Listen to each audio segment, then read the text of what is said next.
Hi, my name is Heather, and welcome to another episode of Season 2 of Cover to Cover Canva Edition, my series where I share my process with you creating a children's book using Canva elements.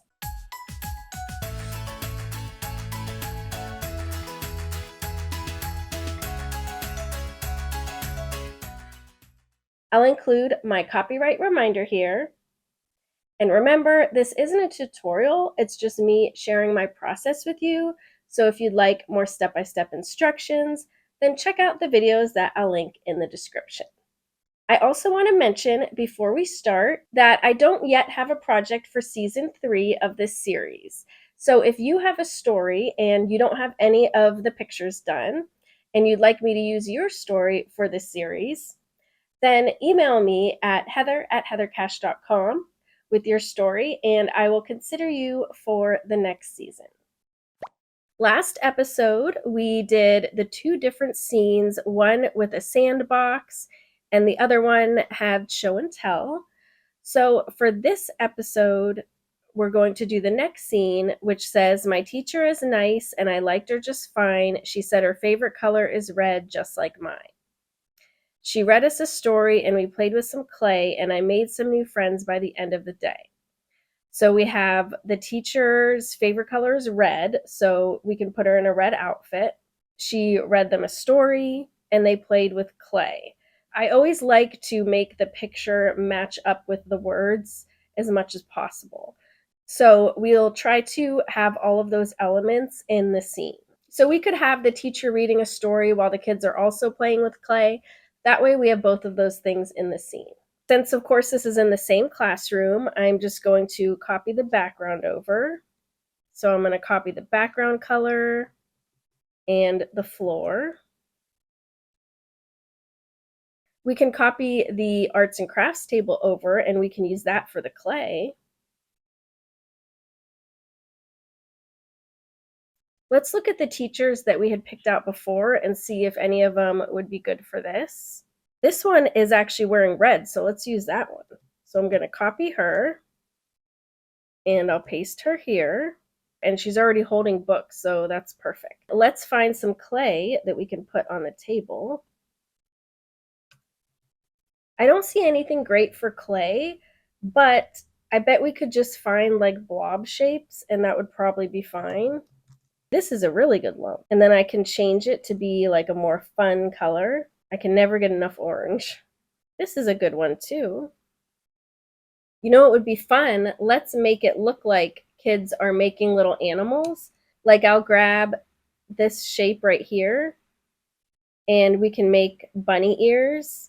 So we can't have it be too good because remember, these are kindergarten kids. The ears would probably be like lopsided. And we can maybe have like little arms coming out. They'd probably be like different thicknesses too. Let's do this guy. Maybe some little arms. I'm going to give him little legs too. Let's grab Joey. This one's probably good because his hands are together, so that'll be perfect. So I'll go to my layers and grab him. Now I would have him doing the red creature because his favorite color is red, but on the other hand, if I have him doing the red creature, then he's going to have red in front of his red shirt, so it's not going to contrast very well. So I think I'll actually have him doing the purple creature.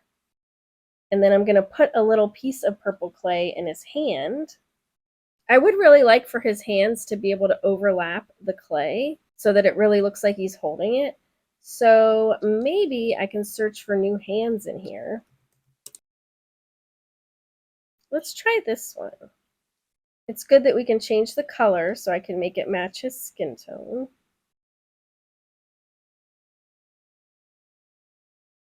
You can still see a little bit of his other hand, but that's okay. I'll just move the clay and then let's do the other hand. So I'm going to flip it. And now maybe I'll make the clay bigger so you can see what it is. It's a little tricky because we need it to go underneath the hands, but not overlap the arms. There, I think that works. And then I'll grab his little creature and I'll put him over here. Let's make the teacher a little bit bigger though, because she's like almost the same size as him. Let me grab another little kid. Oh, I do really like this one, and I like that she had other poses. So let's find her. I'll go to my recently used again, and I'll click the three dots and view collection. This one's kind of cute. It's like she's excited about her sculpture. Although the only thing that I would like to change is that I would want her looking down at the sculpture. So I'm going to zoom in a little bit, and I'm just going to redo these eyes. So I'll press the letter C on my keyboard to bring up a circle. And her eyes are a little more oval, so I'll just pull it in a little bit to make it more of an oval. And I'll make it white. And then I'm just going to make a copy. And I'll set the color to be the same color as her eye. And then I can go like this. So she's looking down. And then I'm going to make a copy of that. And I'll make it white. And I'll add the highlights. Now I'm just going to copy all of this over to the other eye. There. And now she is looking at her sculpture. Maybe I will also put a little clay in her hands too. Her hands are like perfect for it too, because they're like this. So it's like she's holding the clay.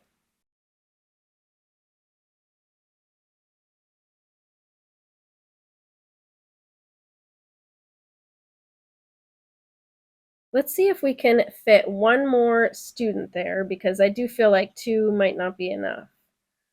I don't want to have one with their backpack on, because by this time they would have taken their backpack off. But let's see if maybe there's one of this kid that doesn't have a backpack. And by the way, you can see how easy it is once you have quite a few of the pages done. There's a lot of like copy and pasting, and it gets a lot easier as you start to establish your characters and your environment and all that. Ooh, this one's good because he's looking down, so it's like he's looking down at the clay. Maybe we can bring this whole scene down a little bit, because I just don't really want it to overlap with the teacher. The only thing I don't like is that the white of the trim is kind of almost touching the table. So I'm going to grab the ground here and ungroup it. And since this isn't a spread, I don't have to worry about it matching up with anything else. So I'm just going to pull this whole thing up, and then I'll just extend this rectangle down. Let's add some shadows underneath our people. And of course, I'm going to turn down the transparency because they start out really dark. And then I will just copy that over. And then let's do a big shadow for the table. And we do have some blank space up here. And since this is the little craft area, how about we put some student art projects? That would be super cute. Maybe like a little string with clothespins holding the art. We're going to want a curved line for the string, so we can use a shape. If I press the letter C on my keyboard, I can bring up a circle, and then we will just make that as big as we want it. And then I can give it a stroke, and then I will give it no fill. And for the stroke color, let's make it a little bit lighter than black. I'm going to press the letter R on my keyboard to bring up a rectangle, and I'll just make it white. And I'll just arrange these. Maybe even have some that are like different sizes. And then for the clothespins, they're kind of far away. Like you're not going to see all the details of the clothespins. So we can just use shapes for that as well. So I'm just going to duplicate one of these shapes, and I'll make it a color. And of course, we're going to use fun colors. And let's have all different colors of clothespins. Now we can add some cute artwork. If we just search for crayon art, we can definitely find some things here. And the Magic Recommendations has a lot of good stuff. So I'll just assemble some little scenes here. Let's add some shadows to these. What we could do is just grab the rectangle and duplicate it, and just make sure it's like a little bit offset. And then I'll make the color a little bit darker than the background color. just a teeny bit like this, so it's subtle. And then I'm just going to move this underneath, and there's our shadow.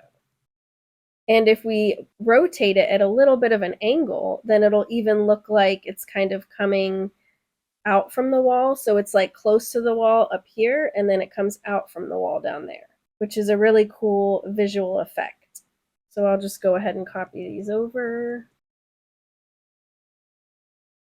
And then we could go a step further and give the string a shadow and the clothespins a shadow.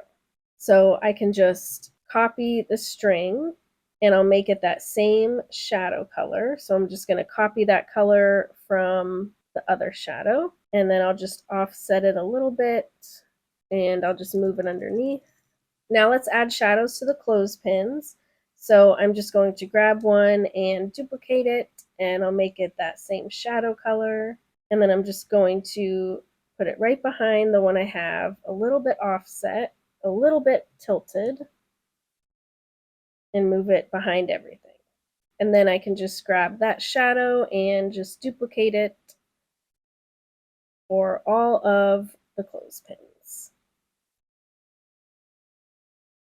And then I think the very last thing is, let's just put some shadows under the clay on the table. So I'm going to use that same shadow element. And since the clay is very close to the table here, because it's literally touching it, I'm going to make the shadow a lot smaller so it's like tighter and not as blurry. And of course, I'll lower the transparency, and I'm going to put it very close to the element, so you can only see like a little bit of the shadow sticking out there. So if I were to put the shadow like out here, then it's farther away. But if I put it very close, then it looks like the element is sitting on the table. And I'm just going to duplicate this shadow for all of the pieces of clay. Oh, one thing I just remembered is that since the page before it, the page on the left, is just text on white, let's add some little elements to make it look fun. We could do some little blobs of clay. We could do some kids' artwork. I think some blobs of clay would be cool because since it mentions clay here, I think it makes sense. So let's find more of our blobs. And I'll just scatter a few of these among the page. Let's see how these two pages look side by side. So I'm going to go to Share, Simplebooklet Flip, and I'll do all pages. Here's our design from today. I really like it. I think it came out super cute, and I love the little extra clay pieces over here, and I think it's really colorful. So let me know what you think in the comments. Is there anything you would have done differently? Let me know. And if you're working on your own children's book, join my Creativity Club on Facebook, where we share our projects and support each other and help each other to reach our goals. I hope this was helpful. If you have any questions, let me know in the comments. Or as always, you can email me at heather@heathercash.com. And if you like this video, please give it a thumbs up and subscribe so I know to make more videos like this. Thanks so much for watching. Bye.